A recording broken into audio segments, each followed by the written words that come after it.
Le Père Noël se révolte.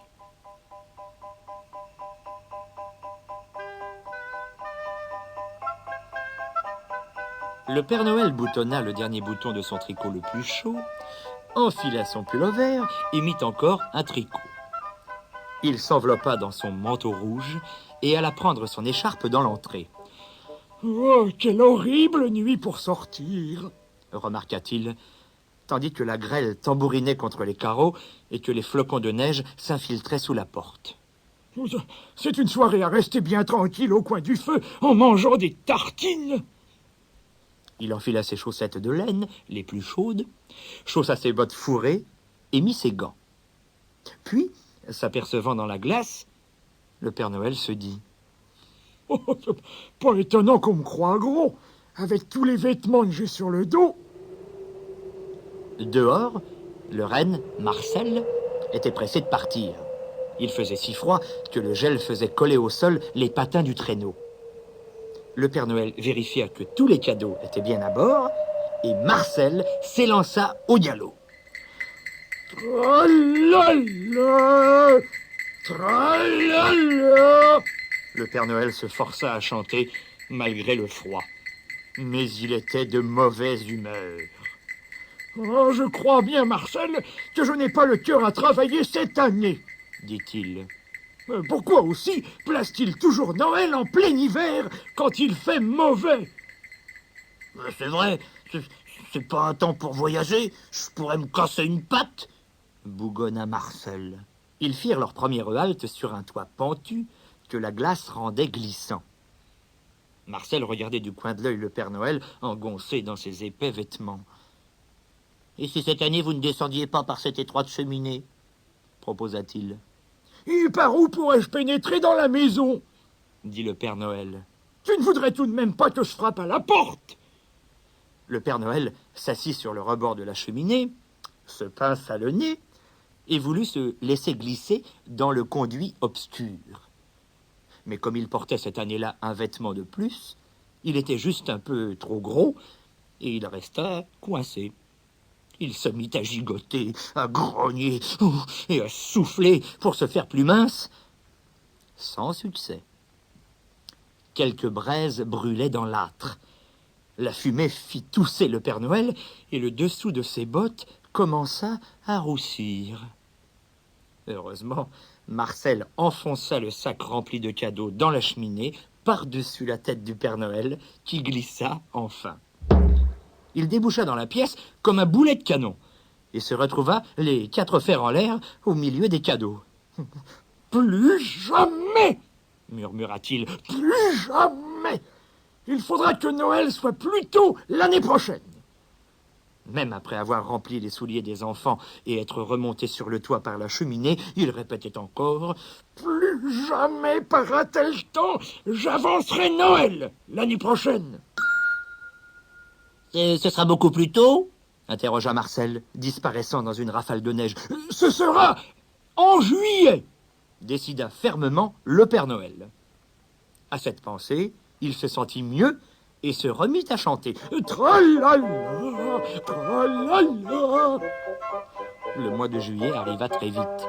Le Père Noël fut si occupé à réunir tous les cadeaux qu'il ne prit même pas de vacances. « Moi, ça ne fait rien, dit-il à Marcel. On dit qu'un changement est aussi bon que du repos.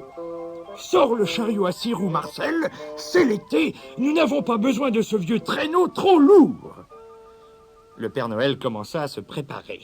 Il se rasa, car il ne portait la barbe qu'en hiver, pour se tenir chaud. Il mit son jean préféré, son plus beau t-shirt et ses sandales. Et puis il s'admira dans la glace. Oh, ça me va comme un gant, s'écria-t-il en bondissant dehors. En ce mois de juillet, les toits étaient parfaitement secs et faciles à escalader. Le chariot à 6 roues était léger à manœuvrer et Marcel était en pleine forme lorsqu'ils se posèrent sur le premier toit.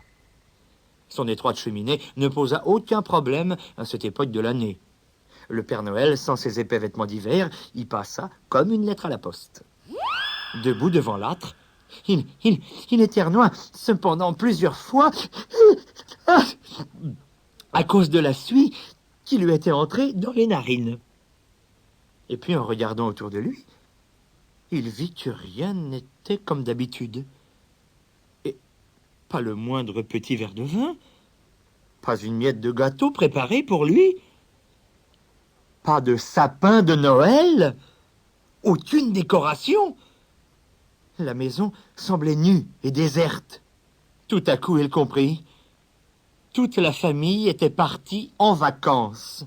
« Oh, comment ont-ils osé ?» s'étonna-t-il. « Ils sont partis sans même penser à moi. » Le plus grave, c'est qu'il ne vit pas un soulier ni une botte dans la cheminée. Le Père Noël n'eut plus qu'à regagner le toit, chargé de tous ses cadeaux. « Oh, bien sûr, ils ne m'attendaient pas si tôt. » dit-il en ressortant de la cheminée tout en sueur à cause de la chaleur. Mais Marcel ne lui répondit pas. Il était exaspéré par les mouches et les moustiques qui le piquaient. « Il n'y a pas de bestioles comme ça en hiver !» grogna-t-il en leur donnant un coup de queue. Ce fut la même chose dans toutes les maisons. Ou bien les gens étaient partis en vacances, ou bien pire encore, les enfants étaient éveillés à cause de la chaleur. Plus d'une fois, le Père Noël dut vite retourner dans la cheminée de peur d'être vu. Une famille qui entendit des bruits étranges dans la cheminée crut même qu'il s'agissait d'un voleur. Alors, le Père Noël sauta dans son chariot à 6 roues et Marcel se mit à galoper. Ils rentrèrent à toute vitesse, tandis que les cadeaux inutiles s'éparpillaient tout au long du chemin. « Plus jamais !» criait le Père Noël furieux. « Nous prendre pour des voleurs, et puis quoi encore? Plus jamais !» Quand Noël revint enfin, le Père Noël dut donc sortir comme d'habitude dans la nuit glacée. Il boutonna son tricot le plus chaud, enfila son pull vert, mit un autre tricot et son grand manteau rouge, prit son écharpe, ses bottes et ses gants. Marcel, tirant le lourd traîneau, galopa dans la tempête de neige sans que ni lui ni le Père Noël ne se plaignent. Le Père Noël n'eut pourtant pas le courage de chanter. C'est qu'il avait oublié de mettre sa seconde paire de chaussettes et il commençait à claquer des dents. Lorsqu'ils arrivèrent à la cheminée si étroite, le Père Noël resserra sa ceinture, chargea le sac de cadeaux sur son épaule et s'assit sur le haut de la cheminée comme un œuf dans un coquetier. Je ne vois pas pourquoi je m'inquiète, marmonna-t-il en se tortillant pour glisser plus bas. Puis il disparut. Tout en bas, dans le salon, des guirlandes pendaient du plafond comme des arcs-en-ciel. Un grand sapin de Noël scintillait grâce aux centaines de petites lumières et aux guirlandes argentées qui le décoraient. Dans le sapin, il y avait aussi de jolies cartes de vœux sur lesquelles était écrit « Meilleurs vœux, joyeux Noël !» Pour le Père Noël, indiquait un petit billet posé sur la table à côté d'un verre de vin et d'une part de gâteau. Le Père Noël mangea et but, puis il regarda autour de lui, tout joyeux. Il trouva aussi une carte de vœux que les enfants avaient déposée pour lui sur leurs souliers. « Oh, que c'est beau, Noël !» pensa le Père Noël en soupirant. Il était si ému qu'il n'arrivait même pas à chanter « Tra-la-la, tra-la-la !» Quand il remonta par l'étroite cheminée, cela lui sembla facile, et ses moustaches d'hiver empêchèrent la suie de pénétrer dans son nez.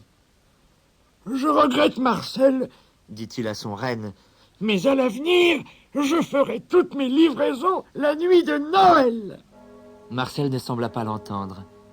Il fixait les étoiles au-dessus des toits enneigés et rêvait. Tra-la-la, tra-la-la, fredonna le renne. Oh, quelle belle soirée de Noël!